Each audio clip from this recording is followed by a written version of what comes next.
Ketegangan antara Israel dan Hizbullah yang sudah berlangsung selama 13 bulan sudah menewaskan lebih dari 3.000 orang Lebanon. Ini bahkan sudah lebih dari 2 kali lipat jumlah orang yang tewas sejak perang besar terakhir keduanya 2 dekade lalu.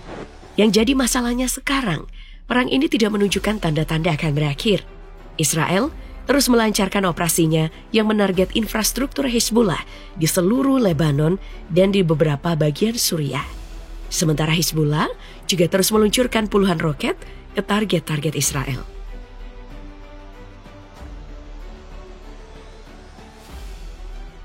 Hizbullah menyebut kalau puluhan ribu militannya siap untuk memerangi Israel. Hal ini diungkap langsung oleh pemimpin baru Hizbullah, Naim Qassem. Siapa Naim Qassem? Sebetulnya ia bukanlah orang baru di Hizbullah. Ia adalah pejabat tertinggi kedua di Hizbullah, sekaligus juga salah satu pendiri Hizbullah. Setelah terpilih sebagai Sekretaris Jenderal Hizbullah, Naim Qassem langsung mengultimatum Israel dan menyatakan perang serta menolak gencatan senjata di Lebanon. Qassem dengan tegas menyatakan hanya satu hal yang akan mengakhiri perang, yakni medan perang. Tapi saat Hizbullah merilis pidato Qassem, pasukan pertahanan Israel mengeluarkan perintah evakuasi untuk beberapa daerah di pinggiran selatan Dahiye, Beirut, tempat sebagian besar kelompok Hizbullah bermarkas. Sekitar 40 serangan Israel di wilayah Baalbek Hermel menewaskan 38 orang dan melukai 54 orang lainnya pada Rabu 6 November 2024. Serangan Israel juga menghantam basis Hizbullah di pinggiran selatan ibu kota Beirut. Setidaknya 4 serangan menargetkan wilayah tersebut pada hari Rabu setelah militer Israel memerintahkan penduduk untuk mengungsi dari beberapa lokasi. Sejauh yang kita tahu, Israel dan Hizbullah memang telah saling tembak selama lebih dari setahun bersamaan dengan Perang Gaza. Tetapi pertempuran telah meningkat sejak akhir September. Dengan pasukan Israel mengintensifkan pengeboman di wilayah selatan dan timur Lebanon, serta melakukan serangan darat ke desa-desa perbatasan. Tapi sisi lain, perang ini telah memecah belah pemimpin Israel yang tidak banyak orang tahu. Selama berbulan-bulan telah terjadi perselisihan terbuka antara Netanyahu dan Yoav Gallant yang mencerminkan perpecahan yang lebih luas antara koalisi pemerintahan sayap kanan Israel dan militer.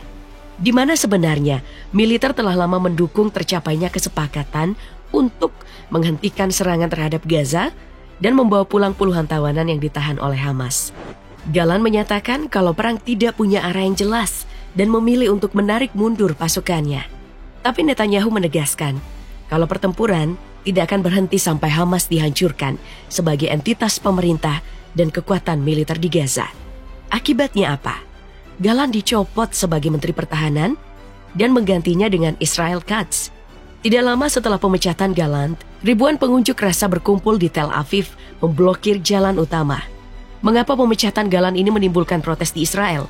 Itu karena pemecatan Gallant dari posisi Menteri Pertahanan akan memperkuat kekuasaan Netanyahu di dalam negeri. Kekacauan internal petinggi Israel ini dimanfaatkan Hizbullah dengan terus melancarkan serangan rudal dan drone ke Israel sejak awal November. Ada sekitar 7 operasi rudal dan drone terhadap Israel sebagai tanggapan atas agresi rezim terhadap Lebanon dan Gaza. Operasi ini menargetkan pasukan rezim di Lebanon Selatan.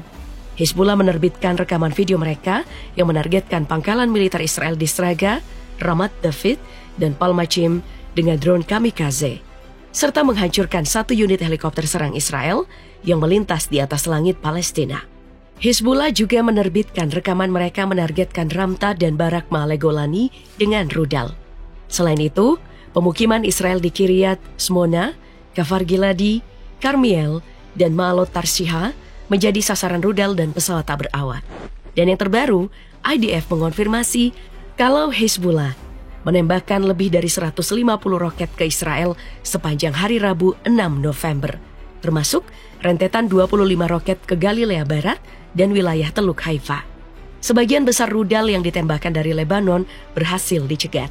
Meski begitu, Hizbullah sendiri mengklaim telah melakukan serangan roket terhadap beberapa lokasi militer dan pemukiman di Israel Utara dan Tengah. Klaimnya, Hizbullah berhasil menargetkan pangkalan Srifin milik dari IDF yang letaknya di sebelah selatan Bandara Ben Gurion.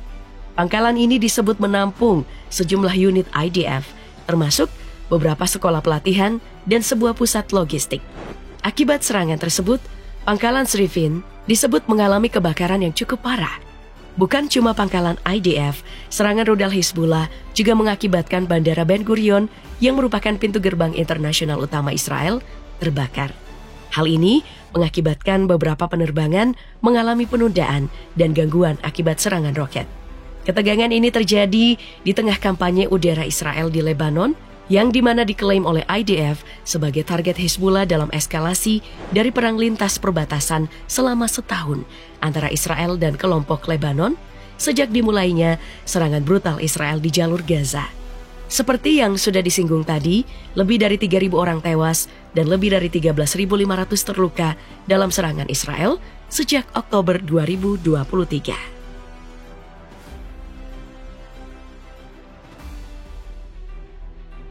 Yang juga menarik untuk kita bahas, Hizbullah berhasil lagi-lagi membuat sistem keamanan Israel kocar-kacir dengan operasi rudal dan drone-nya. Hizbullah sendiri disebut menggunakan rudal Jihad 2 dalam serangan terbarunya ke Israel. Rudal Jihad 2 adalah rudal dengan hulu ledak mencapai 250 kg. Rudal ini bekerja dengan bahan bakar padat dan merupakan kendaraan permukaan ke permukaan dengan jangkauan mencapai 20 km. Yang membuat Jihad 2 sukses menembus pertahanan Israel karena merupakan rudal baru yang membuatnya sulit untuk dideteksi. Selain Jihad 2, Hizbullah juga menggunakan rudal Fateh 110. Inilah rudal yang digunakan Hizbullah untuk mengobrak-ngabrik pangkalan militer Srifin yang juga turut meledakkan Bandara Ben Gurion.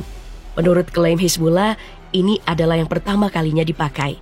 Soal spesifikasi, Fateh 110 adalah rudal permukaan ke permukaan dengan jangkauan mencapai 300 km dan mampu mengenai sasaran dengan akurasi 10 militer.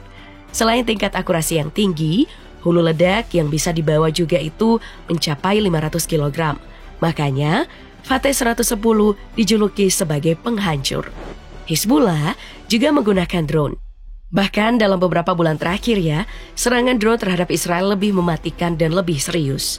Hizbullah punya lebih dari 2.000 drone dari berbagai jenis, mulai dari drone observasi sampai drone kamikaze. Apa yang membuat drone Hizbullah bisa terbang bebas di langit Israel? Itu karena pertahanan udara Israel telah mencegat banyak ancaman rudal dan roket. Sulit dideteksi dan juga bisa terbang sampai ribuan kilometer. Hal ini tentunya memberikan semacam kekuatan udara instan yang setara dengan kemampuan jenis rudal jelajah.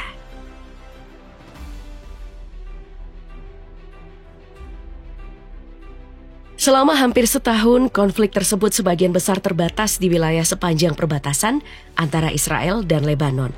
Konflik tersebut meningkat secara drastis pada tanggal 23 September dengan serangan udara Israel yang gencar di Lebanon Selatan dan Timur, serta pinggiran selatan Beirut yang mengakibatkan ratusan orang tewas dan menyebabkan hampir 1,2 juta orang mengungsi. Israel memulai invasi darat ke Lebanon Selatan pada tanggal 1 Oktober yang mengakibatkan kerusakan besar di desa-desa perbatasan, tetapi hanya membuat sedikit kemajuan di wilayah Lebanon. Israel mengatakan bahwa mereka menghancurkan senjata dan pusat komando Hizbullah di dekat perbatasan, termasuk sistem terowongan besar yang dibangun oleh Hizbullah. Tapi di tengah perang mahal dengan Israel, Hizbullah menghadapi kecaman dari para pendukungnya sendiri. Siapa? Mereka dari kalangan komunitas Syiah Lebanon yang telah menanggung beban ribuan serangan udara Israel di Lebanon Selatan dan juga di Timur, serta pinggiran selatan Beirut. Meski demikian, serangan Hizbullah yang lebih efektif akhir-akhir ini telah menuai pujian, dan termasuk serangan pesawat tak berawak pada pertengahan Oktober. Serangan Israel mungkin berhasil memaksa Hizbullah untuk menerima gencatan senjata dan memindahkan pasukannya dari perbatasan. Atau serangan itu mungkin secara signifikan melemahkan kemampuan Hizbullah untuk menyerang Israel. Namun, jika negosiasi gagal untuk menetapkan zona penyangga di sepanjang perbatasan Israel-Lebanon, ada kemungkinan besar akan terjadi perang habis-habisan. Eskalasi dapat menyebabkan jatuhnya korban yang signifikan bagi Hizbullah dan militer Israel, membahayakan warga sipil Israel di seluruh negeri, menyebabkan ratusan dan mungkin ribuan korban sipil Lebanon. Dan tentunya akan menyebar ke Iran, Suriah, Irak, Yaman, dan negara-negara lain.